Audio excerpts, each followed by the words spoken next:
अशी चाळणी ठेवून का नाही मी मस्तपैकी आता हे बघा असं भाजून घेतलं आहे। तर काळ्या वाटणातलं मसाल्यातलं जे आहे मटण ते आपण या ठिकाणी बनवणार आहोत। त्याच्यामुळे बघा आता ह्याला आता बारीक मस्त चिरून घ्यायचं खोबरं आणि कांदा तसा ठेवला तरी चालतं, पण तरी चिरून घ्यायचं त्याला मस्त। लसूण सोलून घेते आणि आलं टाकायचं, लसूण टाकायचं, थोडेसे खडे मसाले टाकायचे, मस्त वाटण तयार करून घेते मी, बोलू नंतर। तर बघा आपल्याला का नाही आता हे वाटण तयार करून घ्यायचं आहे। हे खोबरं बघा मी बारीक चिरून घेतलं, कांदा पण असा बारीक चिरून घेतलेला आहे, तर आणि आल्याचा 1 इंच असा तुकडा घेतलेला आहे मस्त। लसूण पण आहे बघा, दिसतोय का, लसूण पण असं छान छान हे करून घेतलं आहे, सोलून घेतलं आहे। तर आता यासाठी काय करायचं आहे, आपल्याला थोडे खडे मसाले लागणार आहेत, ते काढून घेते मी।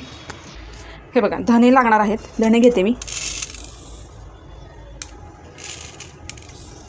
धने थोडे जास्त असले ना तर भाजीला ना खूप छान चव येते। हे बघा ह्या वाटणामध्ये मी धने घेतलेले आहेत, हे जे आहे ह्याला काय म्हणतात, काळी मिरी घेतले आणि हे आहे तेजपत्ता आणि थोडं हे घेतले, तीळ घेतलेत। तुम्ही मला सांगा की ह्याला काय म्हणता तुम्ही तुमच्या ह्याच्यामध्ये, कारण मला आता काय आठवत नाही त्याला काय म्हणतात ते। दालचिनी, हां त्याला दालचिनी म्हणतात। तुम्हाला पण आठवलं असेल, तुम्हाला तर काय आता आठवलंच असेल। तर असा मसाला आता तयार करून घेतला। त्याला मग काय करायचं, हा जो मसाला आहे ना खडा मसाला, याला छान असं तेलामध्ये फ्राय करून घ्यायचं, मग त्याला ना छान रंग येतो। चला करून घेऊ। कढई चांगली गरम होऊन द्यायची, त्याशिवाय मसाले टाकायचे नाही, आणि एकदा मसाले टाकले थोडेसे भाजले की लगेच गॅस बंद करायचा।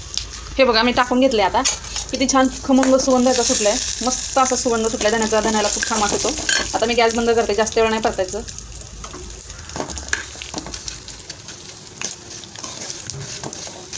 झालं, आता हे काढून घेऊ आपण। बघा हे असं मी काढून घेतलंय मस्त। आता याला मस्त म्हणजे ना असं अजिबात मोठं ठेवायचं नाही, छान असं मौसूद बारीक वाटण ह्याचं करून घ्यायचं। हे बघा हे असं आपलं छान वाटण तयार झालेलं आहे, काळं वाटण ज्याला आपण म्हणतो ना ते। आणि काय मसाल्यामुळे ह्याला छान रंग येतो। कोथिंबीर मी टाकलेली नाही, कोथिंबीरने हिरवट हिरवट रंग येतो भाजीला, त्याच्यामुळे वरनं थोडीशी टाकली तर टाकायची, नाही तर कोथिंबीर नाही टाकली तरी चालते, कारण आपण धने ह्याच्यामध्ये टाकलेले आहेत। चला अशा प्रकारे हे मी काळं वाटण तयार केलेलं आहे। तर कोणाला येत नसेल त्याची नक्की रेसिपी, हा पूर्ण व्हिडिओ तुम्ही व्यवस्थित बघा, तुम्हाला नक्कीच हे आवडेल। आणि चॅनलवर नवीन असेल तर चॅनलला पटकन सबस्क्राईब करून घ्या। असं छान मटण रस्सा मस्त असा काळ्या वाटणातला बनवून घेऊ। आता मी काय केलं, मस्त अशी मोठ्या साईजची कढई घेतली, त्याच्यामध्ये आता तेल टाकून घेते। कढई छान गरम होऊन द्यायची, तेल टाकून घ्यायचं। मी हा मसाला घेतला, ह्याच्यात काळं तिखट, लाल तिखट, कांदा लसूण मसाला आणि थोडंसं छान असा रंग येण्यासाठी कश्मीरी लाल तिखट मसाला घेतला आहे। जास्त तिखट नाही करायचं, त्याच्यामुळे कमीच मसाले घेतलेले आहेत। तेल टाकून घेतलेलं आहे, जास्त तेल मी टाकलेलं नाही, कारण मटणाला त्या चरबीचं पण तेल असतं, त्याच्यामुळे तेल खूप असं तेलच होतं त्याच्यामध्ये, त्याच्यामुळे तेल जास्त टाकलेलं नाही।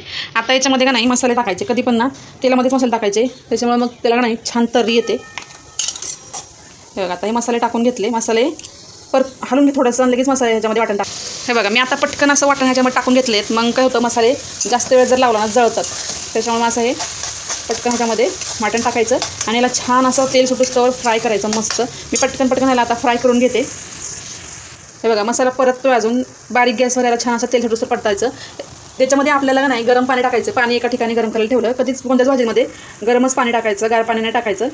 हे बघा हे मटण असं मी शिजवून घेतलेलं आहे। ह्याच्या आणि जी हे सूप बनवलं ना याची रेसिपी पण अजून मी चॅनलवर लोड केलेली आहे, ती पण बघून घ्या, मस्त रेसिपी आहे। छान असं सुरुवातीपासून मी दाखवलेली आहे रेसिपी। तर हे मटण मी शिजवून घेतलेलं आहे, ह्याला जवळजवळ मी 5 ते 7 शिट्ट्या घेतल्या, जेणेकरून चांगलं शिजतं। तर आता हे ह्याच्यामध्ये आपण टाकून घेणार आहे। इथं मसाला अजून नाही झालेला, अजून तेल सुटलेलं नाही, तर थोडा वेळ अजून लागणार आहे। आता मी काय करते, याच्यामध्ये ना थोडंसं गरम पाणी टाकते, थोडंसं टाकायचं, कारण कसं होतं आता लगेच पाणी टाकायचं नाही, चांगला जोपर्यंत ह्याला तेल सुटत नाही तोपर्यंत ह्याला परतायचं। मसाला जेवढा तुम्ही चांगला परतणार तेव्हा कोणती पण तेवढी भाजी चांगली तुमची होणार। आता हे छान परतलेलं आहे बघा। आता ह्याच्यामध्ये हे मटण जे आहे ना ते टाकून घ्यायचं।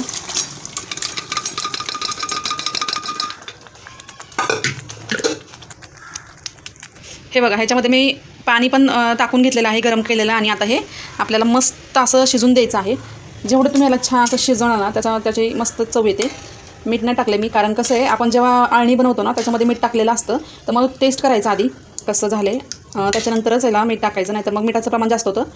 हे बघा मस्त आपलं चिकनची भाजी मटनची भाजी तयार झालेली आहे। तर मंडळी तुम्ही चॅनलवर का नाही नवीन असताना चॅनलला सबस्क्राईब करा, सपोर्ट करा, खूप छान छान रेसिपी चॅनलवर असतात। तर चला लाईक कमेंट शेअर करायला विसरू नका।